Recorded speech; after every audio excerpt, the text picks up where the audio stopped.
அப்போஸ்தலனாகிய பவுல் ரோமாபுரியாருக்கு எழுதின நிருபம் 1ஆம் அதிகாரம்.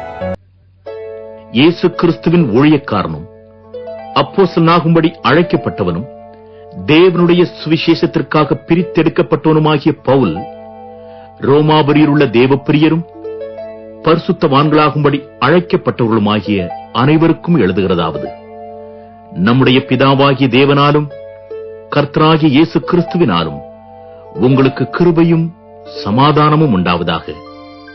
இயேசு கிறிஸ்துவை குறித்து தேவன் தம்முடைய தீர்க்கதரிசிகள் மூலமாய் பரிசுத்த வேதாகமங்களில் முன்னே தம்முடைய சுவிசேஷத்தை பற்றி வாக்குத்தத்தம் பண்ணினபடி, கர்த்தராகிய இயேசு கிறிஸ்துவானவர் மாம்சத்தின்படி தாவீதின் சந்ததியில் பிறந்தவரும் பரிசுத்தமுள்ள ஆவியின்படி தேவனுடைய சுதன் என்று மரித்தோரிலிருந்து உயிர் தெழுந்ததினாலே பலமாய் ரூபிக்கப்பட்ட தேவகுமாரனுமாயிருக்கிறார்.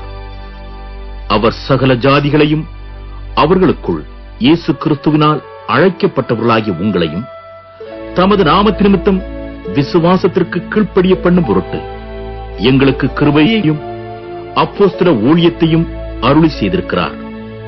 உங்கள் விசுவாசம் உலகமெங்கும் பிரசித்தமாகிறபடியினாலே முதலாவது நான் உங்கள் எல்லாருக்காகவும் இயேசு கிறிஸ்து மூலமாய் என் தேவனை ஸ்தோத்திரிக்கிறேன்.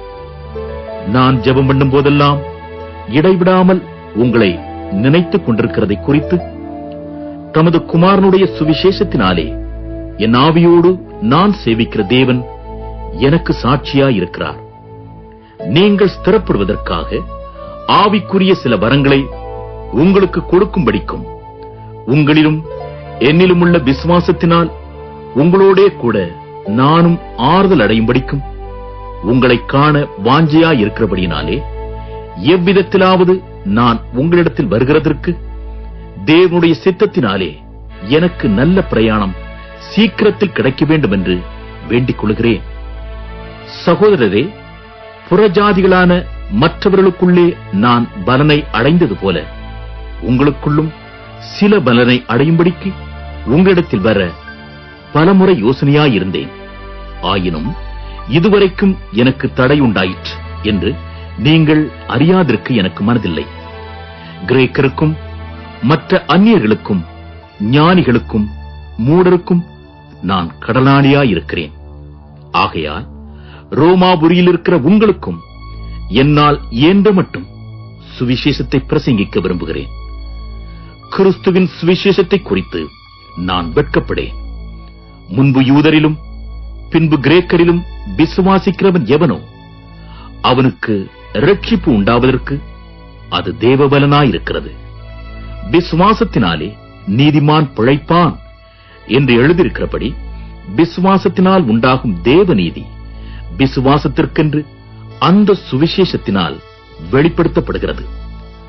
சத்தியத்தை அநியாயத்தினாலே அடக்கி வைக்கிற மனுஷருடைய எல்லாவித அவபக்திக்கும் அநியாயத்துக்கும் விரோதமாய் தேவ கோபம் வானத்திலிருந்து வெளிப்படுத்தப்பட்டிருக்கிறது.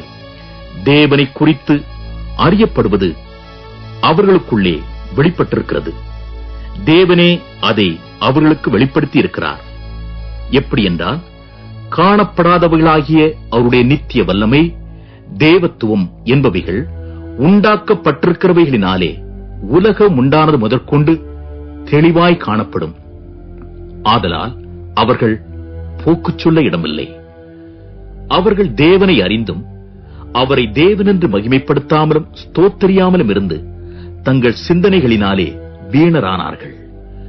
உணர்வில்லாத அவர்களுடைய இருதயம் இருளடைந்தது.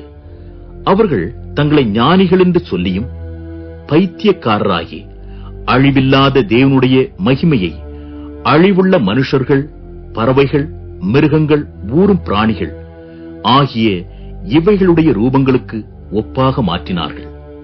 இது நிமித்தம் அவர்கள் தங்கள் இருதயத்தில் உள்ள இச்சைகளினாலே ஒருவரோடொருவர் தங்கள் சரீரங்களை அவமானப்படுத்தத்தக்கதாக தேவன் அவர்களை அசுத்தத்திற்கு ஒப்புக் கொடுத்தார்.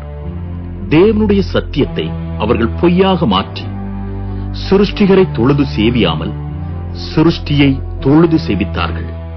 அவரே என்றென்றைக்கும் ஸ்தோத்திரிக்கப்பட்டவர். ஆமென். இது நிமித்தம் தேவன் அவர்களை இழிவான இச்சை ரோகங்களுக்கு ஒப்புக் கொடுத்தார். அந்தப்படியே அவர்களுடைய பெண்கள் சுபாவ அனுபோகத்தை சுபாவத்துக்கு விரோதமான அனுபோகமாக மாற்றினார்கள்.